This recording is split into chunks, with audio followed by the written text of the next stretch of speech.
أعوذ بالله من الشيطان الرجيم بسم الله الرحمن الرحيم ربي زدني علما ربي زدني علما ربي زدني علما দণ্ডবিধি আইন দণ্ড আইন 1860 সালের আইন।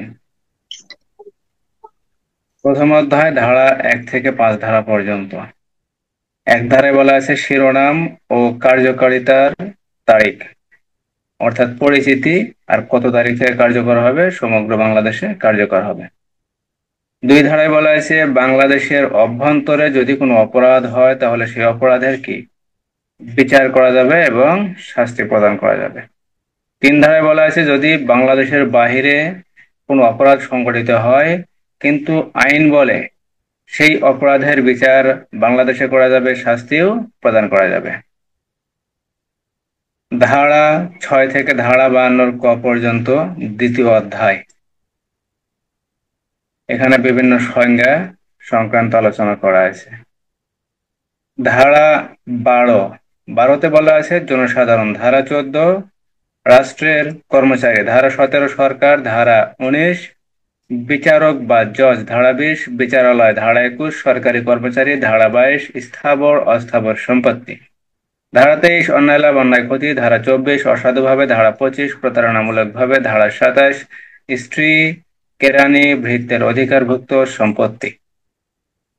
ধারা 28 ধারায় বলা আছে নকলকরণ। ধারা 29 দলিল। ধারা 30 মূল্যবান জামানত। ধারা 31 উইল। ধারা 34 একই কার্য সাধন কল্পে একাধিক ব্যক্তি কর্তৃক একই উদ্দেশ্য সাধন কল্পে বা একাধিক ব্যক্তি কর্তৃক একই অভিপ্রায় পূরণ কল্পে কৃত কোনো কাজ। ধারা 34।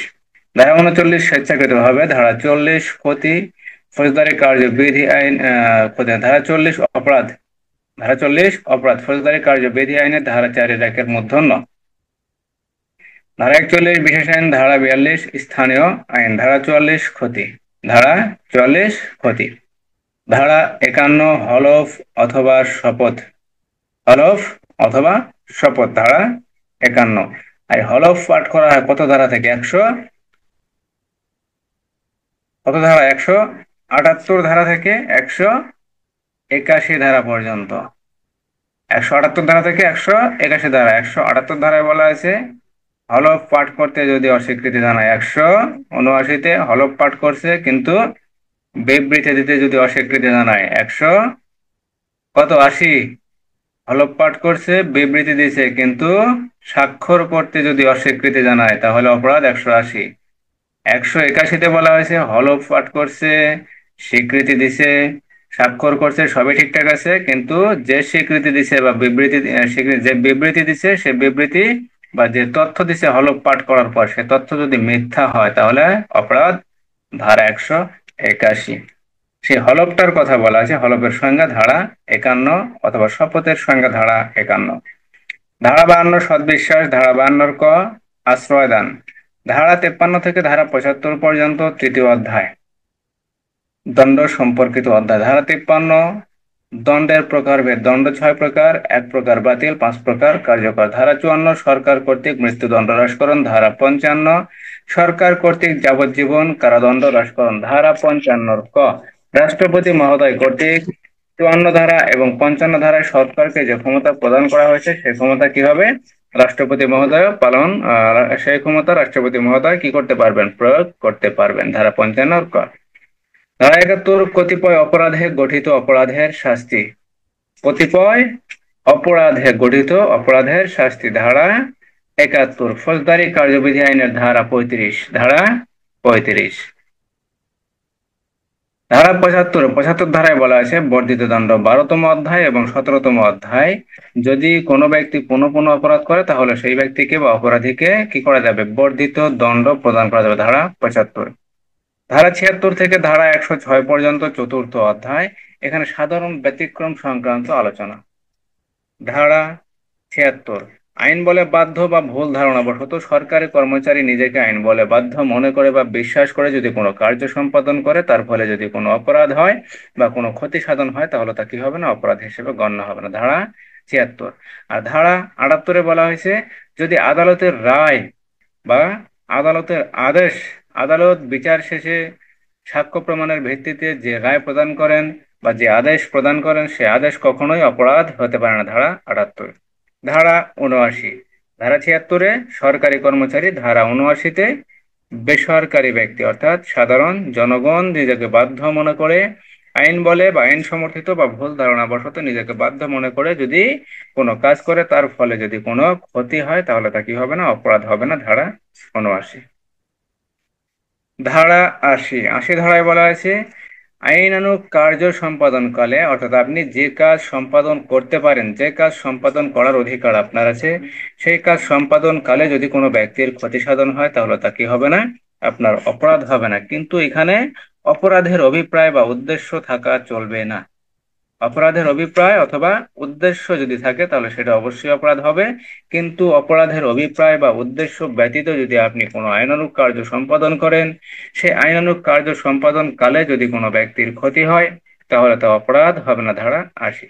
ধারা 81, ছোট বড় অপরাধ, ধারা 82, 9 বছরের কম, ধারা 83, 9 বছরের বেশি কিন্তু 12 বছরের কম বয়স্ক কোনো শিশু যদি বুদ্ধির পরিপক্কতা না থাকে কোনো কাজ করে তার ফলে যদি কোনো ক্ষতি হয় বা কোনো অপরাধমূলক কাজ হয় তাহলে তা অপরাধ হবে না, ধারা 83। ধারা 84, 84 ধারায় বলা হয়েছে অপ্রকৃতিস্থ ব্যক্তি অর্থাৎ পাগল ব্যক্তি কর্তৃক মানসিক ভারসাম্যহীন, মানসিক খর্বকায় ব্যক্তি, এরূপ ব্যক্তি কর্তৃক কোনো কাজ কি হবে না, অপরাধ হবে না, ধারা 84। ধারা 85, অন্যের ইচ্ছায় নিজের ইচ্ছা ব্যতীত বা নিজের অজ্ঞাতবশবর্তী হয়ে বা অজ্ঞাত সারে যদি কোনো ব্যক্তি নেশাগ্রস্ত হয় তার ফলে যদি কোনো অপরাধমূলক কার্য করে তা অপরাধ হবে না, ধারা 85। ধারা 86, নিজের জ্ঞাতসারে যদি করে তাহলে অপরাধ হবে, ধারা 87। দুইজন ব্যক্তি যাদের বয়স 18 বছরের বেশি, এরূপ দুইজন ব্যক্তি যদি নিজেদের আহ নিজেদের আপনার খেয়াল খুশি মতো যদি কি করে কোনো কুস্তি লড়ে বা কোনো খেলাধুলা করে, সেই খেলাধুলার ক্ষেত্রে যদি কোনো ক্ষতি হয়, সেই ব্যক্তি যদি জানে যে ক্ষতি হওয়ার সম্ভাবনা আছে তাহলে সেক্ষেত্রে কি হবে না, কোনো অপরাধ হবে না, ধারা 87। ধারা 88-তে বলা হয়েছে যদি কোনো ব্যক্তি নিজের উপকারার্থে অপর কোনো ব্যক্তি কর্তৃক তার সম্মতি সহকারে যদি কোনো কাজ করা হয় তাহলে কি হবে না, অপরাধ হবে না। অর্থাৎ আপনি কোনো আপনার কোনো সমস্যা হয়েছে, আপনার সমস্যা সমাধানের জন্য যদি অপর কোনো ব্যক্তিকে যদি সম্মতি প্রদান করেন, সেই সম্মতি সহকারে যদি কোনো ব্যক্তি কোনো কার্য করে আপনার উপকারার্থে তাহলে সেখানে কি হবে না, কোনো অপরাধ হবে না। ধারা 89, আপনি আপনার ছেলের পক্ষে, আপনার মেয়ের পক্ষে বা অভিভাবক হিসেবে অথবা আপনার কোনো আহ, অপ্রকৃতিস্থ ব্যক্তি হোক বা নেশাগ্রস্ত ব্যক্তি হোক বা শিশু হোক, এরূপ ব্যক্তির অভিভাবক হিসেবে যদি সম্মতি প্রদান করেন, সম্মতি প্রদান শেষে যদি সেই সম্মতি সহকারে কোনো ব্যক্তি কোনো কাজ করে তাহলে তা অপরাধ হবে না, ধারা 89। ধারা 90, 90 ধারায় বলা হয়েছে যে সকল ক্ষেত্রে সম্মতি সম্মতি হিসেবে গণ্য হবে না। ধারা 91, সম্মতি যখন স্বতন্ত্র অপরাধের সৃষ্টি করে তখন কি করতে হবে, ওই সকল কার্য বর্জন করতে হবে, ধারা 91। ধারা 92, সম্মতি ব্যতীত যদি কোনো ব্যক্তির উপকারার্থে অর্থাৎ আপনি কোনো ব্যক্তির উপকার করবেন, সেই উপকার করার ক্ষেত্রে সৎ বিশ্বাসে যদি উপকার করতে চান, সেই ক্ষেত্রে যদি কোনো ক্ষতি হয়ে যায়, তার যদি সম্মতি না থাকে, আপনি যা কিছুই করেন না কেন সেটা কি হবে না, অপরাধ হবে না, ধারা 92। ধারা 93, 93-তে বলা হয়েছে সৎ বিশ্বাসে কৃত কাজ কি হবে না, সৎ বিশ্বাসে কৃত যোগাযোগের ফলে যদি কোনো অপরাধ হয়, যদি কোনো দুর্ঘটনা ঘটে তাহলে তো অপরাধ হবে না, ধারা 93। ধারা 94, 94-তে বলা হয়েছে ভয়ের মাধ্যমে বা ভীতি প্রদর্শন পূর্বক যদি কোনো ব্যক্তি অপরাধমূলক কোনো কার্য সম্পাদন করে তাহলে তা অপরাধ হবে না, ধারা 94।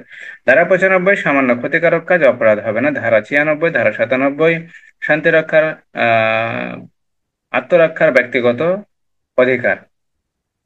ধারা 97, 97-তে বলা হয়েছে দেহের ক্ষেত্রে আত্মরক্ষার ব্যক্তিগত অধিকার এবং সম্পত্তির ক্ষেত্রে আত্মরক্ষার ব্যক্তিগত অধিকার। ধারা 98, যে সকল ব্যক্তির কার্যের বিরুদ্ধে আত্মরক্ষার ব্যক্তিগত অধিকার প্রয়োগ করা যায়, ধারা 98। ধারা 99, যে সকল কার্যের বিরুদ্ধে আত্মরক্ষার ব্যক্তিগত অধিকার প্রয়োগ করা যায় না। ধারা 100, 100 ধারায় বলা হয়েছে আপনি দেহের ক্ষেত্রে আত্মরক্ষার ব্যক্তিগত অধিকার প্রয়োগ করে মৃত্যু পর্যন্ত ঘটাতে পারবেন, মৃত্যু পর্যন্ত ঘটাতে পারবেন, ধারা 100। 101 ধারায় বলা হয়েছে আপনার স্বার্থ হাসিল করার জন্য যতটুকু ক্ষতি করা প্রয়োজন ততটুকুই ক্ষতি করা যাবে।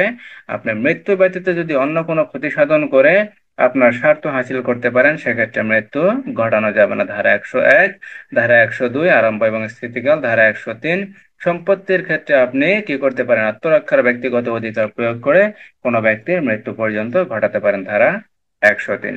104 ধারায় বলা হয়েছে আত্মরক্ষার আহ আত্মরক্ষার ক্ষেত্রে মৃত্যু ব্যতীত অন্য কোনো ক্ষতি সাধন করে যদি আত্মরক্ষা সম্ভব হয় সেক্ষেত্রে মৃত্যু ঘটানো যাবে না। ধারা 105 আরম্ভ এবং স্থিতিকাল, ধারা 106 নিরপরাধ ব্যক্তির ক্ষতি হবে জেনেও আত্মরক্ষার ব্যক্তিগত অধিকার প্রয়োগ করা যায়। ধারা 107 থেকে ধারা 120-এর খ পর্যন্ত সহায়তা সংক্রান্ত অপরাধ। কি অপরাধ? সহায়তা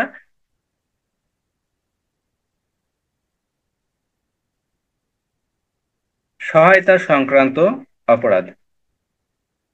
অর্থাৎ কোনো ব্যক্তিকে যদি আপনি অপরাধের ক্ষেত্রে সহায়তা করেন, সেটা বিভিন্ন ধরনের সহায়তা হতে পারে। সহায়তার ক্ষেত্রে আপনি যে সহায়তা করবেন সেই সহায়তা অনুযায়ী আপনি অপরাধী হবেন। ধারা 107 থেকে ধারা 120-এর খ। এর পরবর্তীতে আরো অনেক ধারা আছে সহায়তার অপরাধ, সেগুলাও আলোচনা করব। 107 ধারায় সহায়তা। সহায়তা কি? সহায়তা বলতে কি বোঝায় বা সহায়তা কাকে বলে? ধারা 108 দুষ্কর্মের সহায়তা, ধারা 109 সহায়তা করার ক্ষেত্রে যে ক্ষেত্রে কি শাস্তির বিধান নাই তখন 109 দ্বারা কি করা যাবে? শাস্তি প্রদান করা যাবে। ধারা 110 সহায়তাকারী ব্যক্তির অভিপ্রায় বা উদ্দেশ্য এবং কার্য সম্পাদনকারী ব্যক্তির অভিপ্রায় বা উদ্দেশ্য যদি ভিন্ন হয় তাহলে সহায়তাকারীর শাস্তি। ধারা 110। ধারা 111-তে বলা হয়েছে সহায়তাকারী ব্যক্তি যে অভিপ্রায়ে সহায়তা করে তা ভিন্ন যদি অন্য কোনো কার্য সম্পাদিত হয় সেক্ষেত্রে সহায়তাকারীর শাস্তি। ধারা 111। অর্থাৎ আপনি মেরে ফেলতে চাচ্ছেন সবুজকে, কিন্তু আপনার কার্যের মাধ্যমে যদি রনি নামের কোনো ব্যক্তি বা সবুজ নামের ব্যক্তি ব্যতীত অন্য কোনো ব্যক্তি যদি মারা যায় তাহলে অপরাধ। ধারা 111। ধারা 114। 114-তে বলা হয়েছে সহায়তা করার ক্ষেত্রে যদি আপনি উপস্থিত থাকেন তাহলে আপনার অপরাধ। ধারা 114। ধারা 115 মৃত্যুদণ্ড বা যাবজ্জীবন কারাদণ্ডে দণ্ডনীয় কোনো অপরাধে যদি আপনি সহায়তা করেন তাহলে আপনার অপরাধ। ধারা 115। ধারা 116-তে বলা হয়েছে কারাদণ্ডে দণ্ডনীয় কোনো অপরাধ অনুষ্ঠানে যদি আপনি সহায়তা করেন তাহলে শাস্তি। ধারা 116। ধারা 118। 118-তে বলা হয়েছে মৃত্যুদণ্ড বা যাবজ্জীবন কারাদণ্ডে দণ্ডনীয় কোনো অপরাধের যদি কোনো ষড়যন্ত্র হয় তাহলে সাধারণ জনগণ যদি সেই ষড়যন্ত্রের বিষয় যদি গোপন করে তাহলে শাস্তি। ধারা 118। ধারা 119-এ বলা হয়েছে সরকারি কর্মচারী কর্তৃক যদি এই অপরাধের ষড়যন্ত্র যদি গোপন করা হয়, এখানে মৃত্যুদণ্ড, যাবজ্জীবন কারাদণ্ড অথবা কারাদণ্ড দণ্ডনীয় যে কোনো অপরাধের যদি কি করা হয় ষড়যন্ত্র হয়, সেই ষড়যন্ত্র যদি গোপন করে তাহলে সরকারি কর্মচারীর অপরাধ। ধারা 119। আর ধারা 120 যদি কারাদণ্ডে দণ্ডনীয় কোনো অপরাধের ষড়যন্ত্র যদি জনসাধারণ বা সাধারণ জনগণ যদি কি করেন গোপন করেন তাহলে তাদের শাস্তি। ধারা 120। ধারা 120-এর কথা বলা হয়েছে অপরাধমূলক ষড়যন্ত্রের সংজ্ঞা। ধারা 120-এর খ অপরাধমূলক ষড়যন্ত্রের শাস্তি। ধারা 120-এর খ। ষষ্ঠতম অধ্যায় ধারা 121 থেকে ধারা 130 পর্যন্ত এখানে রাষ্ট্র বিরোধী সংক্রান্ত অপরাধ, অর্থাৎ রাষ্ট্রের বিরুদ্ধে যুদ্ধ ঘোষণা করা, রাষ্ট্রের সাথে বেইমানি করা। ধারা 121 যদি কোনো ব্যক্তি বাংলাদেশের বিরুদ্ধে যুদ্ধ ঘোষণা করে বা যুদ্ধ আরম্ভ করে বা যুদ্ধের উদ্যোগ গ্রহণ করে বা যুদ্ধের প্রস্তুতি নেয় তাহলে তার শাস্তি। ধারা 121। ধারা 121-এর কথা বলা হয়েছে যদি কোনো ব্যক্তি যুদ্ধ করার জন্য যদি ষড়যন্ত্র করে তাহলে তার শাস্তি। ধারা 121-এর ক। ধারা 122-এ বলা হয়েছে যদি কোনো ব্যক্তি বাংলাদেশের বিরুদ্ধে যুদ্ধ ঘোষণা করার জন্য অস্ত্রশস্ত্র প্রস্তুত করে, জনবল রেডি করে, অর্থ সংগ্রহ করে তাহলে তাদের শাস্তি। ধারা 122। ধারা 123-এ বলা হয়েছে যদি কোনো ব্যক্তি অপরাধে এই বাংলাদেশের বিরুদ্ধে বা যুদ্ধ হবে বা যুদ্ধ করবে বা প্রস্তুতি নিতেছে বা প্রস্তুতি উদ্যোগ গ্রহণ করতেছে এরূপ জানার পর যদি এই ষড়যন্ত্র যদি কোনো ব্যক্তি গোপন করে তাহলে তার অপরাধ। ধারা 123। ধারা 124-এর ক রাষ্ট্রদ্রোহমূলক অপরাধ। ধারা 124-এর ক রাষ্ট্রদ্রোহমূলক অপরাধের শাস্তি। ধারা 128। 128 ধারায় বলা হয়েছে সরকারি কর্মচারী তার দায়িত্ব পালনকালে তার আন্ডারে বা তার দায়িত্বরত থাকা অবস্থায় যদি কোনো রাজবন্দী বা যুদ্ধবন্দী কি হয় পালিয়ে যায়, যদি পালিয়ে যায় তাহলে শাস্তি। ধারা 128। ধারা 129-এ বলা হয়েছে সরকারি কর্মচারী যদি 128-এ বলা হয়েছে যদি স্বেচ্ছাকৃতভাবে যদি রাজবন্দী বা যুদ্ধবন্দীকে পালিয়ে যেতে সহায়তা করে তাহলে শাস্তি। ধারা 128। আর 129-এ বলা হয়েছে রাজবন্দী বা যুদ্ধবন্দী যদি অবহেলাপূর্ণক ডিউটি করার কারণে বা দায়িত্ব পালন করার কারণে যদি পালিয়ে যেতে পারে তাহলে তার শাস্তি। ধারা 129। ধারা 130-এ বলা হয়েছে এই অপরাধী ব্যক্তি রাজবন্দী বা যুদ্ধবন্দী যে পালিয়ে যাবে বা পালিয়ে যেতে যদি কোনো ব্যক্তি সহায়তা করে বা পালিয়ে যাওয়ার পর উদ্ধার করে বা আশ্রয় দান করে তাহলে ওই ব্যক্তির শাস্তি হবে। ধারা 130। অর্থাৎ যদি কোনো রাজবন্দী অথবা যুদ্ধবন্দী পুলিশের হেফাজত হতে অথবা সরকারি কর্মচারীর কোনো হেফাজত হতে যদি পালিয়ে যায় বা পালিয়ে যেতে যদি কোনো ব্যক্তি সহায়তা করে অথবা পালিয়ে যাওয়ার পর উদ্ধার করে অথবা আশ্রয় দান করে অথবা পুনরায় গ্রেপ্তারের ক্ষেত্রে যদি বাধা দান করে, তাহলে ওই বেসরকারি ব্যক্তি অথবা জনসাধারণ বা সাধারণ নাগরিক, তার শাস্তি হবে ধারা 130। ধারা 130। ধারা 131 থেকে ধারা 140 পর্যন্ত বিভিন্ন বাহিনী সংক্রান্ত অপরাধ, বিভিন্ন বাহিনী অর্থাৎ সামরিক বাহিনী সংক্রান্ত অপরাধ। ধারা 136 ধারায় বলা হয়েছে, যদি সামরিক বাহিনীর নৌ সেনা বিমান আরো বিভিন্ন যে বাহিনীগুলো আছে, এই বাহিনীর যদি কোনো সদস্য বা ঊর্ধ্বতন কোনো কর্মকর্তা বা কোনো কর্মচারী যদি কি করে পলায়ন করে, এবং সেই পলায়নকৃত কোনো সদস্যকে বা কর্মকর্তাকে যদি কি করা হয়, যদি কোনো ব্যক্তি জেনে শুনে বুঝে যদি আশ্রয় দান করে, তাহলে তার শাস্তি ধারা 136। ধারা 140, যদি কোনো ব্যক্তি নিজেকে জাহির করার জন্য যে আমি অধীর ক্ষমতার আহ মানে আমার প্রচুর ক্ষমতা আছে, আমি প্রচুর ক্ষমতার অধিকারী, এরূপ কোনো কিছু প্রকাশ করার জন্য যদি সরকারি কর্মচারী আপনার সেনাবাহিনীর বা সামরিক বাহিনীর যদি কোনো পোশাক যদি পরিধান করে অথবা যদি কোনো ব্যাজ যদি পরিধান করে যদি সে তার ক্ষমতার যদি প্রভাব খাটাতে চায়, যদি প্রকাশ ঘটাতে চায়, তাহলে তার অপরাধ ধারা 140। ধারা 141 থেকে ধারা 158 পর্যন্ত, ধারা 140 থেকে ধারা 160 পর্যন্ত। এখানে বিভিন্ন বেআইনি সমাবেশ সংক্রান্ত অপরাধ, বেআইনি সমাবেশ সংক্রান্ত অপরাধ। ধারা 141 বেআইনি সমাবেশের সংজ্ঞা, ধারা 142 বেআইনি সমাবেশের সদস্য, ধারা 143 বেআইনি সমাবেশের শাস্তি, ধারা 144 মারাত্মক অস্ত্র সহ বেআইনি সমাবেশ করার শাস্তি, ধারা 145 বেআইনি সমাবেশ ছত্রভঙ্গ হওয়ার জন্য আদেশ দেওয়ার পরে যদি কোনো ব্যক্তি জেনে শুনে বুঝে বা জ্ঞাতসারে সেই বেআইনি সমাবেশে যোগদান করে, তাহলে তার শাস্তি ধারা 145।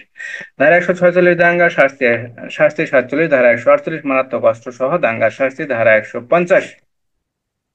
যদি কোনো ব্যক্তি বেআইনি সমাবেশ করার জন্য অপর কোনো ব্যক্তিকে ভাড়া করে, ভাড়ায় উৎসাহিত করে বা অর্থ প্রদান করে, তাহলে তার শাস্তি ধারা 150। ধারা 151 ধারায় বলা হয়েছে, 5 বা ততোধিক ব্যক্তির কোন সমাবেশ ছত্রভঙ্গ হওয়ার জন্য আদেশ দেওয়ার পরেও সেই সমাবেশ যদি জনসাধারণের যদি আইন শৃঙ্খলা রক্ষা করে, আইন শৃঙ্খলা যদি অবনতি ঘটায় বা জনসাধারণের যদি অসুবিধার সৃষ্টি করে, তাহলে সেই সমাবেশে যদি কোনো ব্যক্তি জ্ঞাতসারে মানে আপনার ছত্রভঙ্গ হওয়ার আদেশ দেওয়া হয়েছে, জেনে শুনে বুঝে যদি কোনো ব্যক্তি সেই সমাবেশে যোগদান করে, তাহলে তার শাস্তি ধারা 151।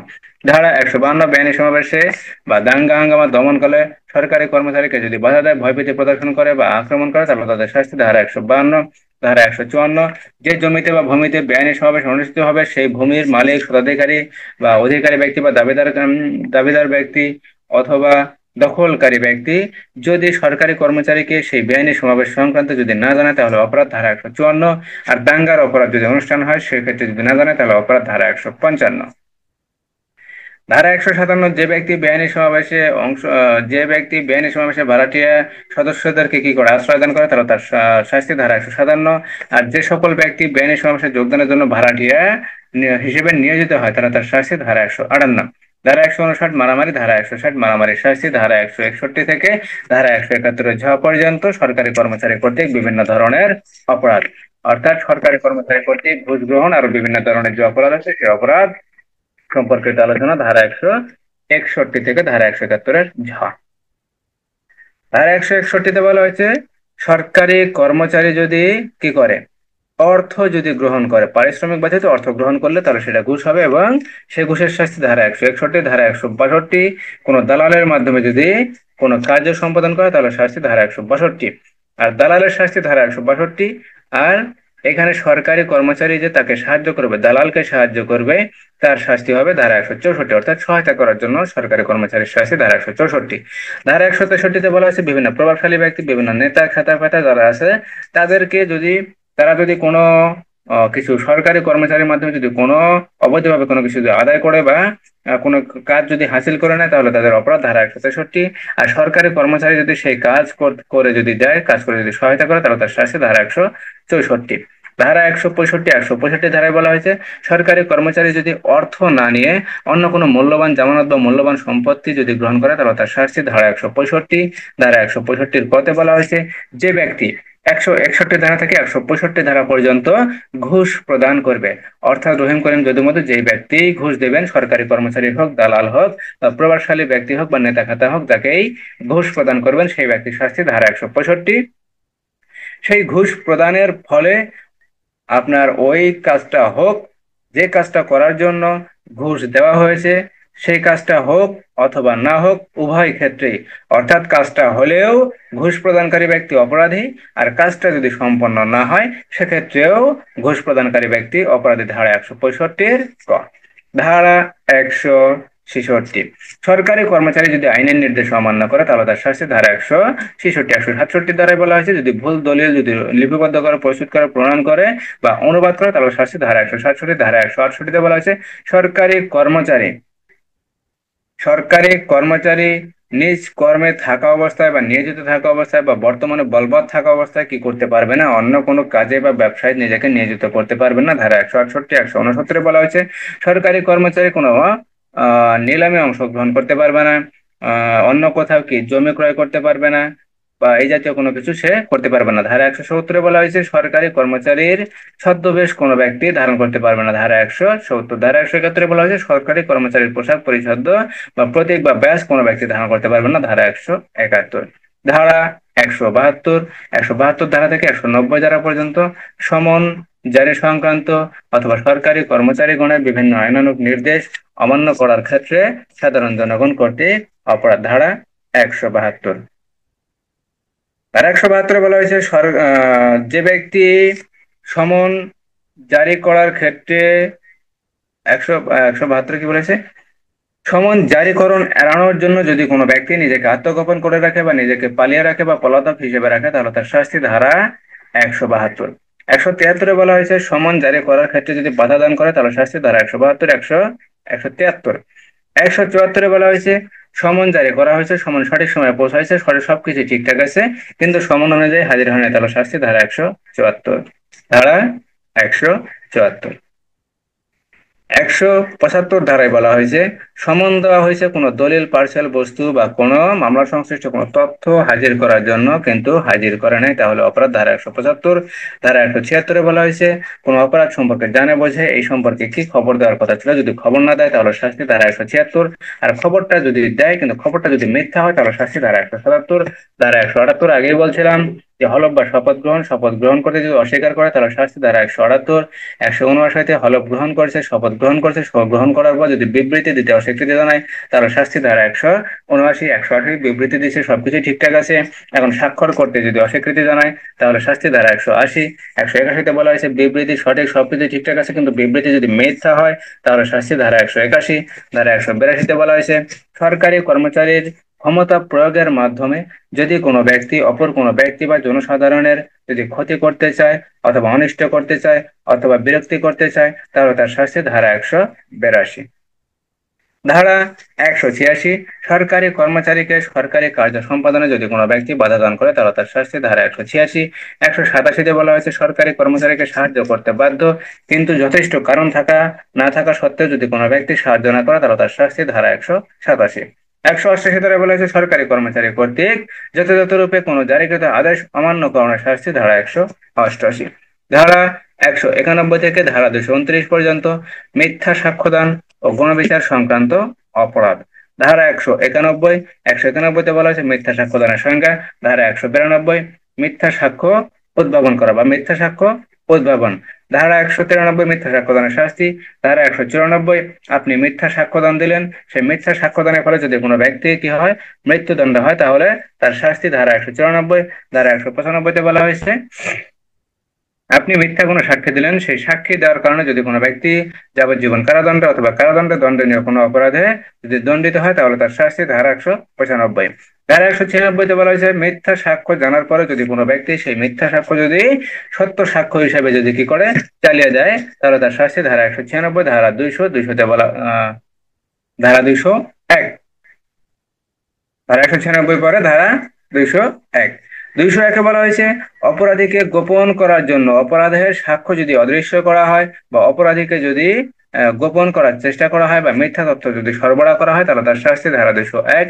ধারা 202 বলা হয়েছে তথ্য প্রদানে বাধ্য থাকা সত্ত্বেও যদি অপরাধের তথ্য প্রদানের ব্যাপারে ইচ্ছাকৃতভাবে ত্রুটি করে তাহলে শাস্তি ধারা 202। আমরা 176 ধারায় পড়ছিলাম, যদি কোনো ব্যক্তি কোনো অপরাধ সংঘটিত হবে জানার পরেও বা কোনো অপরাধ সংঘটিত হয়েছে জানার পরেও বা কোনো অপরাধ সংঘটিত হতে পারে, এরূপ জানার পরেও যদি কোনো ব্যক্তি সেই অপরাধ সম্পর্কে না জানায় তাহলে তার শাস্তি ধারা 176। আর সে যদি ইচ্ছাকৃত ভাবে যদি জানাইতে যদি অস্বীকৃতি করে বা ইচ্ছাকৃত ভাবে যদি সে না জানায় তাহলে তার শাস্তি ধারা 202।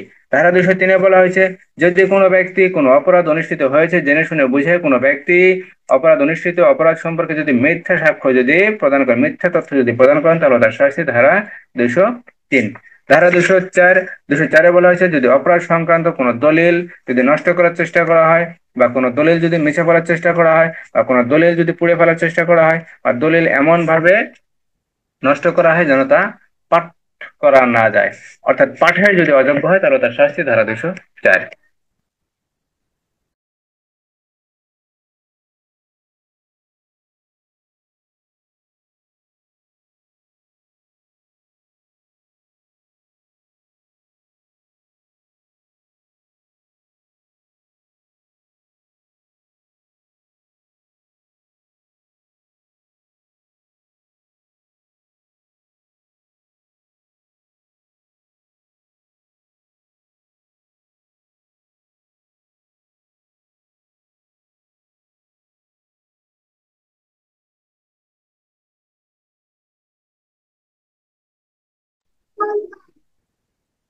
স্যার আপনারা মোট দিয়ে রাখছেন কথা হয় না।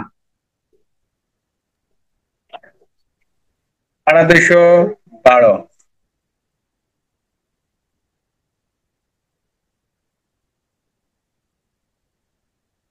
ধারা 212, 212 ধারায় বলা হয়েছে যদি মিথ্যা মামলা যদি দায়ের করা হয়, যখনই মিথ্যা মামলা দায়ের করা হবে যে আইনে মিথ্যা মামলা দায়ের করা হবে সেই সংশ্লিষ্ট আইনে যদি মিথ্যা মামলা সংক্রান্ত কোনো অপরাধের যদি শাস্তির বিধান না থাকে তাহলে অবশ্যই দণ্ডবিধির 212 ধারা অনুযায়ী মিথ্যা মামলা দায়ের করার জন্য ওই ব্যক্তি অবশ্যই অপরাধী হবে। ধারা 212। ধারা 216, হাজত হতে পলায়ন করেছে, হাজত হতে পলায়ন করেছে অথবা গ্রেপ্তারের আদেশ জারি করা হয়েছে এমন কোন অপরাধীকে যদি কোনো ব্যক্তি আশ্রয় দান করে তাহলে তার শাস্তি হবে কত ধারায়? ধারা 216। ধারা 216 ক, 216 কতে বলা হয়েছে দস্যুতা করে বা ডাকাতির মতো অপরাধ অনুষ্ঠিত করে এই সকল ব্যক্তি বা এই সকল অপরাধীকে যে ব্যক্তি আশ্রয় দান করবে তার শাস্তি হবে ধারা 216 ক। ধারা 217 ধারায় বলা হয়েছে 166,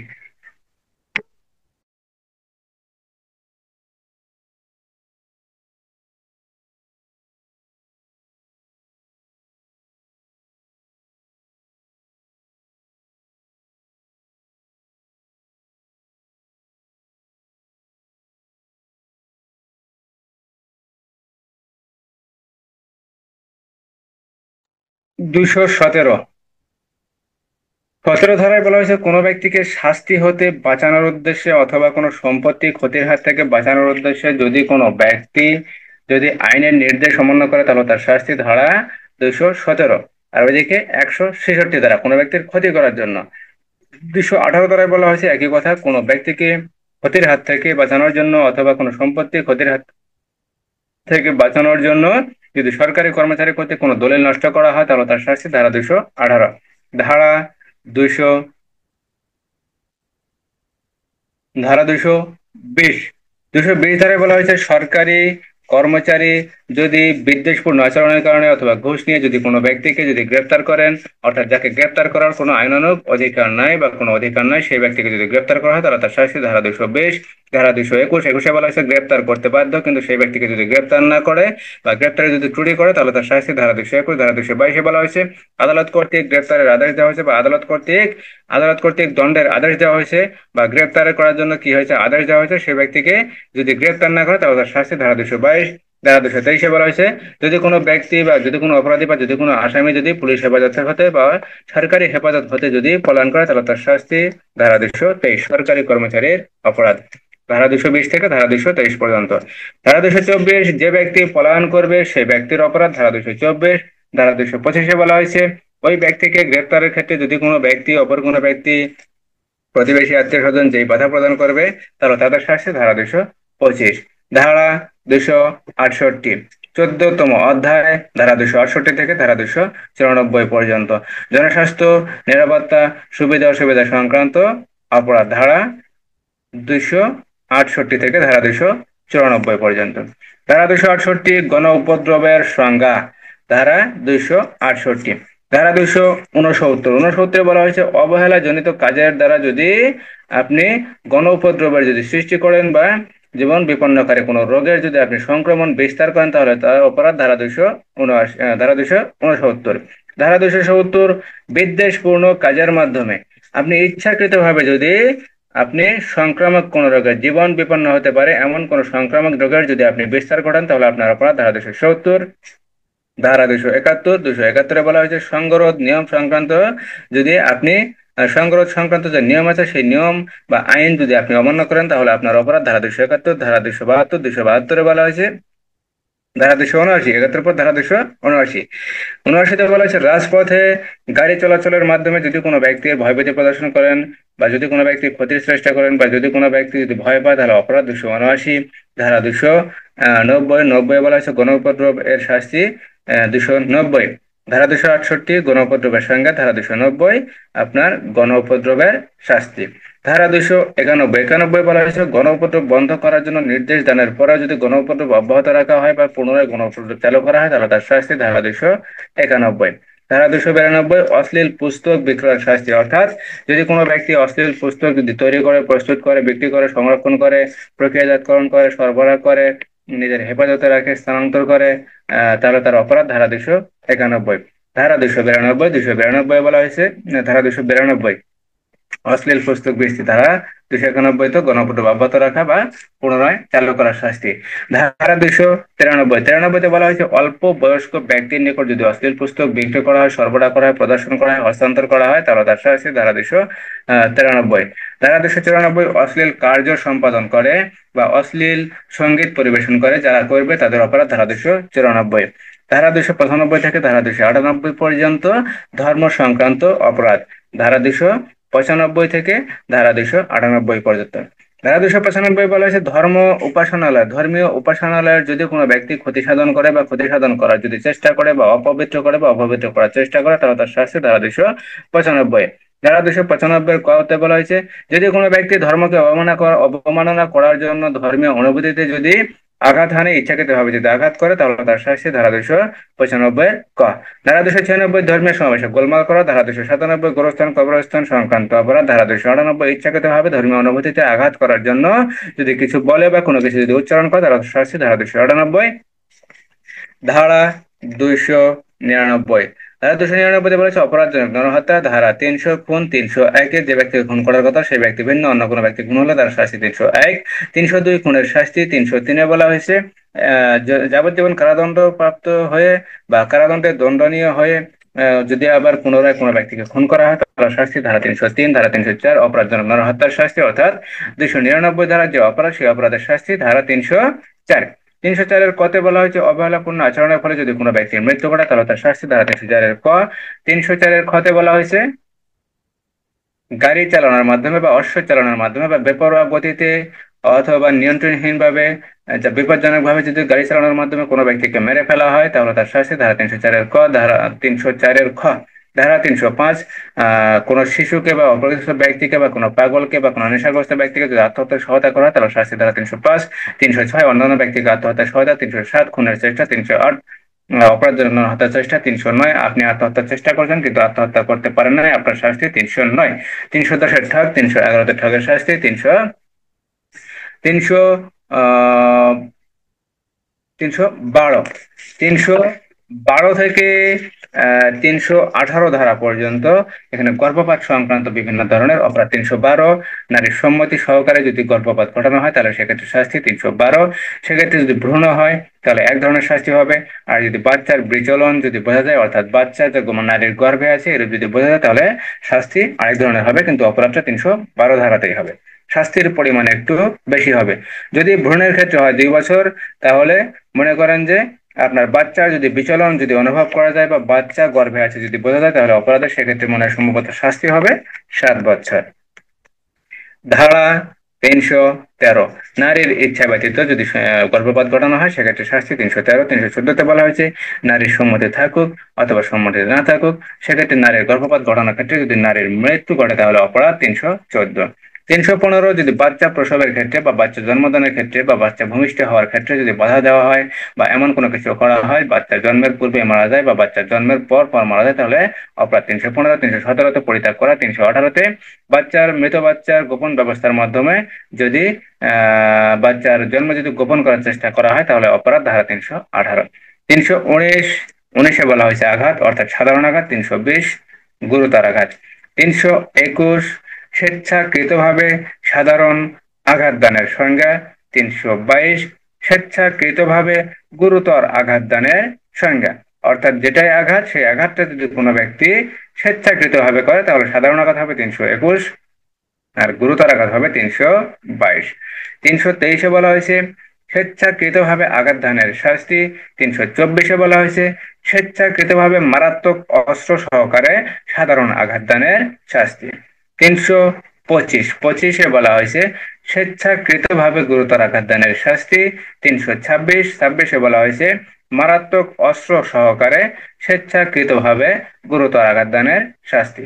326-এর ক, দুটি চোখ উপড়ে ফেলা অথবা মুখমণ্ডল বা মস্তক বিনষ্ট করা বা নষ্ট করা কার মাধ্যমে? অ্যাসিড জাতীয় কোনো পদার্থের মাধ্যমে যদি নষ্ট করা হয় বিনষ্ট করা হয় তাহলে অপরাধ 326-এর ক। 328 মলম পার্টি। 330 সরকারি কর্মচারীর অপরাধ। 331 সরকারি কর্মচারীর অপরাধ, অর্থাৎ সরকারি কর্মচারী কর্তৃক যদি কাউকে আঘাত করা হয় তাহলে অপরাধটা হবে 330-এ হবে সাধারণ আঘাত, 331-এ গুরুতর আঘাত। আর সরকারি কর্মচারীকে যদি কোনো ব্যক্তি আঘাত দান করে যেটা এখন সচরাচর হইতেছে বা চলমান, সচরাচর হইতেছে বা চলমান আছে, এই চলমানের ক্ষেত্রে সাধারণ জনগণ যখন সরকারি কর্মচারীকে অর্থাৎ আমরা পুলিশ বাহিনীর যারা সদস্য আছে আমাদেরকে যারা আঘাত করতেছে যদি সাধারণ আঘাত করে তাহলে তাদের অপরাধ 332, আর যদি গুরুতর আঘাত দান করে তাহলে অপরাধটা 333। 334-এ বলা হয়েছে উত্তেজনা বশবর্তী হয়ে যদি কোনো ব্যক্তি অপর কোনো ব্যক্তিকে সাধারণ আঘাত দান করে তাহলে শাস্তি 334। কারণ উত্তেজনা যখন হয় তখন যদি কোনো মানুষ অপরাধ করে তাহলে শাস্তির পরিমাণ একটু কম হয়। তাহলে যদি সাধারণ আঘাত করে তাহলে শাস্তি হবে 334, আর যদি গুরুতর আঘাত করে তাহলে শাস্তি হবে 335। 338-এর ক, 338-এর কতে বলা হয়েছে যদি কোনো ব্যক্তি অশ্ব চালানোর মাধ্যমে অথবা বেপরোয়া গতিতে বা অন্য কোনো গতিতে বা বিপজ্জনক গতিতে যদি গাড়ি চালানোর মাধ্যমে অপর কোনো ব্যক্তির যদি কি করে গুরুতর যদি জখম করে তাহলে শাস্তি 338-এর ক। 339 অবৈধ বাধাদান। 340 অবৈধ অবরোধ। 341 অবৈধ বাধাদানের শাস্তি। 342 অবৈধ অবরোধের শাস্তি। 342-এ 1 থেকে 2 দিন। 343-এ 3 থেকে 9 দিন। 344-এ বলা হয়েছে 10 বা ততোধিক দিন। 346 বলা হয়েছে সংগোপনে বা গোপনে যদি কোনো ব্যক্তিকে অবরোধ করে রাখা হয় তাহলে শাস্তি 346। 349 বল প্রয়োগ। 350 অপরাধমূলক বল প্রয়োগ। 351 আক্রমণ। 352 অপরাধমূলক বল প্রয়োগ এবং আক্রমণের শাস্তি। 353 সরকারি কর্মচারীকে যদি বাধাদানের নিমিত্তে যদি আক্রমণ করা হয় বা অপরাধমূলক বল প্রয়োগ করা হয় তাহলে শাস্তি 354। আর আমরা 353 353 আর 152 ধারায় আমরা পড়ছিলাম বেআইনি সমাবেশের ক্ষেত্রে। বেআইনি সমাবেশ ক্ষেত্রে যদি সরকারি কর্মচারীকে যদি কোনো ব্যক্তি আক্রমণ করে বাধা দান করে অথবা বল প্রয়োগ করে তাহলে তার শাস্তি কত? 152।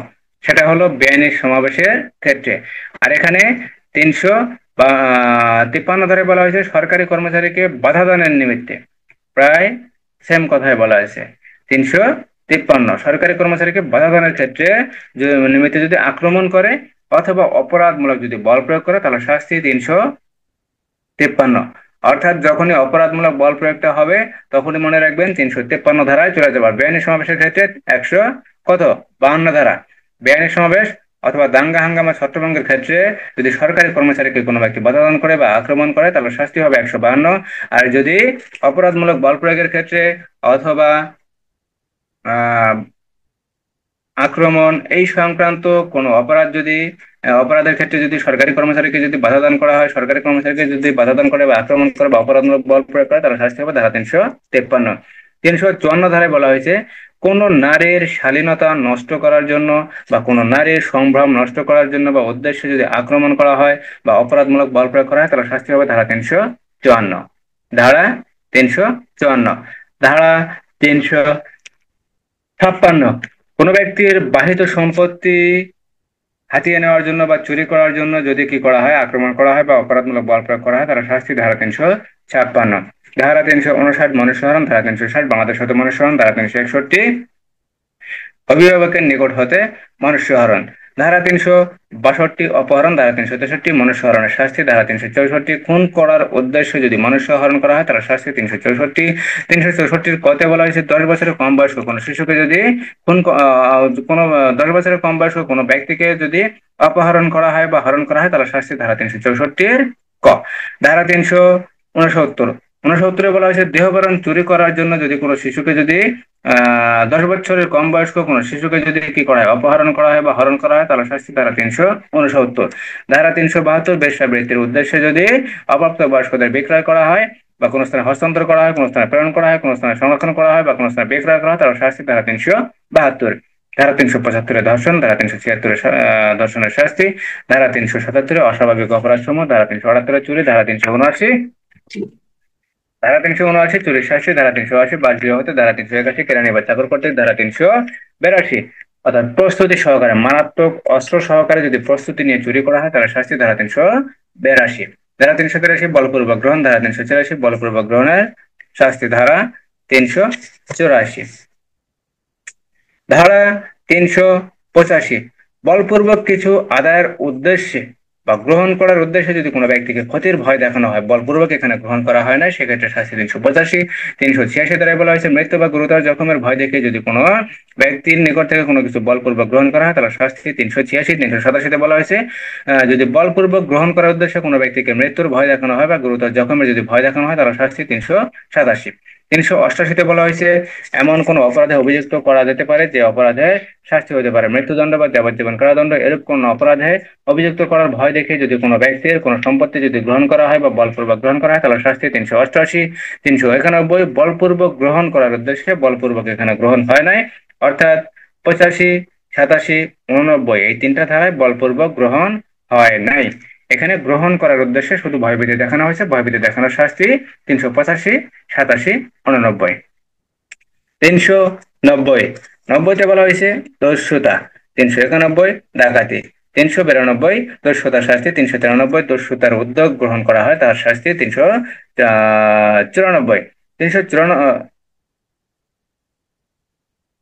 393 দস্যুতা অনুষ্ঠানের যদি উদ্যোগ করা হয়, 394 দস্যুতা অনুষ্ঠানের উদ্যোগ গ্রহণ সহ দস্যুতা অনুষ্ঠান করলে যদি কোনো ব্যক্তি স্বেচ্ছাকৃতভাবে যদি আঘাত দান করে, তাহলে শাস্তি 394।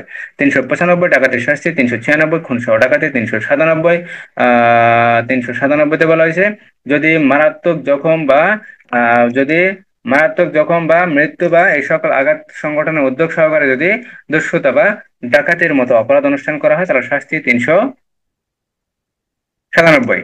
আর 398তে বলা হয়েছে, মারাত্মক অস্ত্র সহকারে যদি দস্যুতার মতো অপরাধ অনুষ্ঠান করা হয় অথবা ডাকাতির মতো অপরাধ অনুষ্ঠান করা হয়, তাহলে শাস্তি ধারা 398।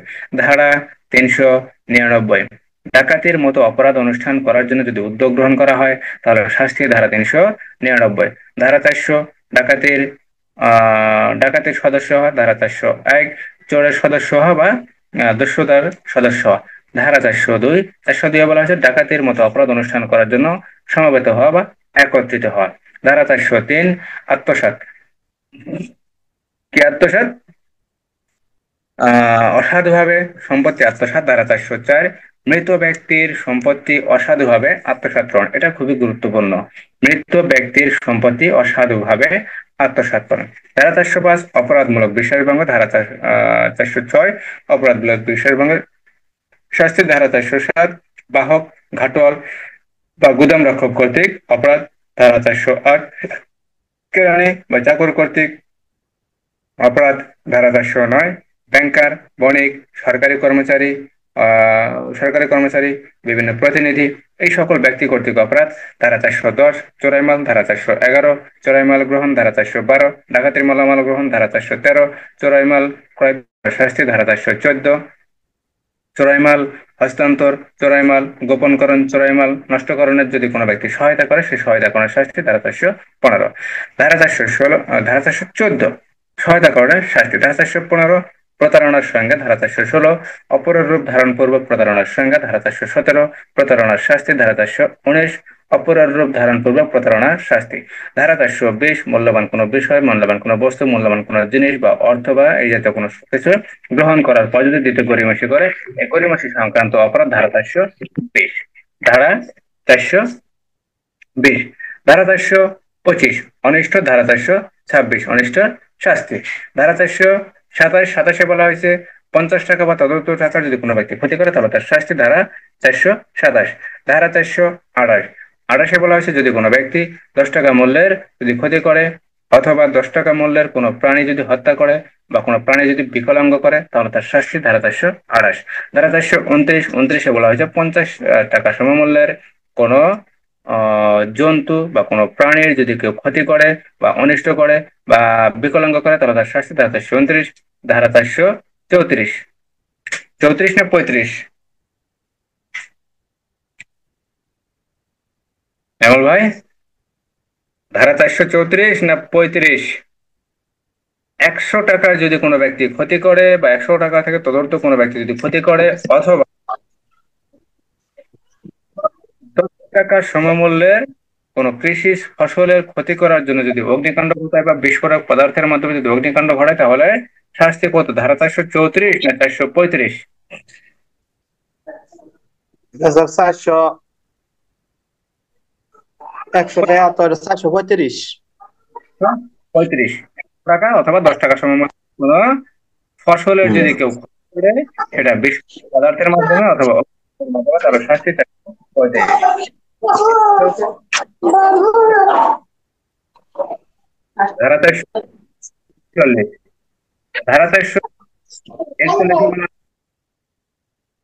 অপরাধমূলক অনধিকার প্রবেশ, অর্থাৎ যেখানে প্রবেশ করার অধিকার নাই সেখানে যদি কোনো ব্যক্তি অপরাধমূলক অনধিকার প্রবেশ করে তাহলে তার সংজ্ঞা, ধারা 441, ধারা 442, 42 বলা হয়েছে অপরাধমূলক অনধিকার, অনধিকার গৃহ প্রবেশ, অপরাধমূলক অনধিকার প্রবেশ আর অনধিকার গৃহ প্রবেশের সংজ্ঞা, ধারা 443 সংগোপনে অনধিকার যদি গৃহ প্রবেশ করে তাহলে তাহলে অপরাধ, ধারা 443, ধারা 444 বলা হয়েছে রাত্রি বেলায় যদি সংগোপনে কেউ অনধিকার গৃহ প্রবেশ করে তাহলে তার সংজ্ঞা, ধারা 444, ধারা 445 অপথে গৃহপ্রবেশ, ধারা 445, ধারা 446 রাত্রিবেলায় অপথে গৃহপ্রবেশ এর সংজ্ঞা, ধারা 447 অপরাধমূলক অনধিকার প্রবেশের শাস্তি, ধারা 448, 448 ধারায় বলা হয়েছে অনধিকার গৃহপ্রবেশের শাস্তি, ধারা 448। তারপরে আছে কত ধারা, ধারা 449, 49 ধারায় বলা হয়েছে যদি অনধিকার কেউ গৃহে প্রবেশ করে তাহলে তার শাস্তি, ধারা 449। 1 মিনিট।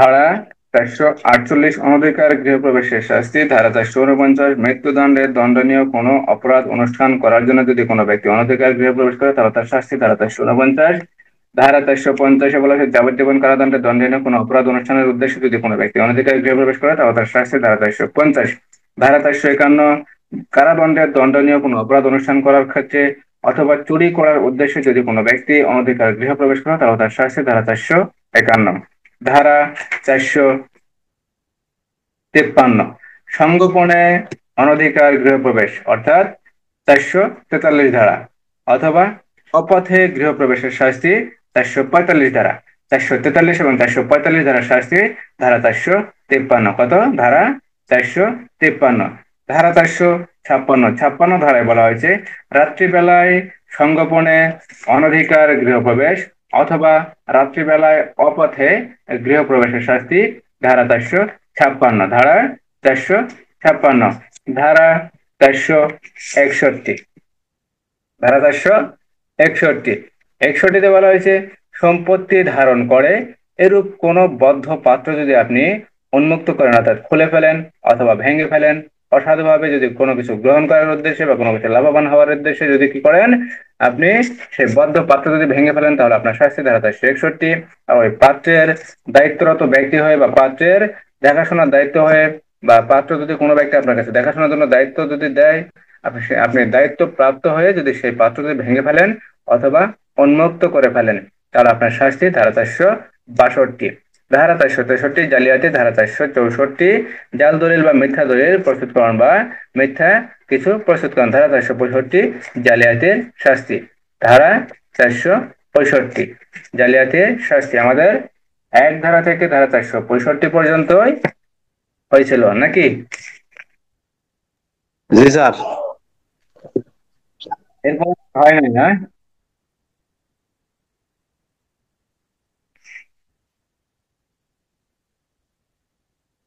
আজকে এ পর্যন্তই রাখি। ঠিক আছে। কালকে যদি জাকারিয়া তো চলে গেল দেখলাম, কালকে তাহের ভাই যদি আসে, জাকারিয়া যদি আসে, কালকে 5টা ধারা আলোচনা করবো। 493। এখানে মোটার উপর আর কয়টা ধারা আছে? আপনার 12-13টা ধারা আছে। 12-13টা ধারা 2 দিন ক্লাস নেবো, ইনশাল্লাহ শেষ করে ফেলবো। আর এইদিকে আমি সাক্ষ্যয়নের শীট করতেছি, অলরেডি মনে হয় 11টা ধারা করা হয়েছে। সাক্ষ্যয়নটা করতে মনে হয় শীট করতে একটু সময় লাগবে। যতটুকু করছি আমি আপনাদেরকে দিয়ে দেবো, সমস্যা নাই, ক্লাসের জন্য যেন বুঝতে পারেন। ঠিক আছে, তাহলে ঠিক ইনশাল্লাহ আছে। ভালো থাকবেন। আবার ইনশাল্লাহ আগামীকালকে দেখা হবে। ঠিক আছে ওয়ালাইকুম স্যার। আসসালাম। আসসালামু আলাইকুম।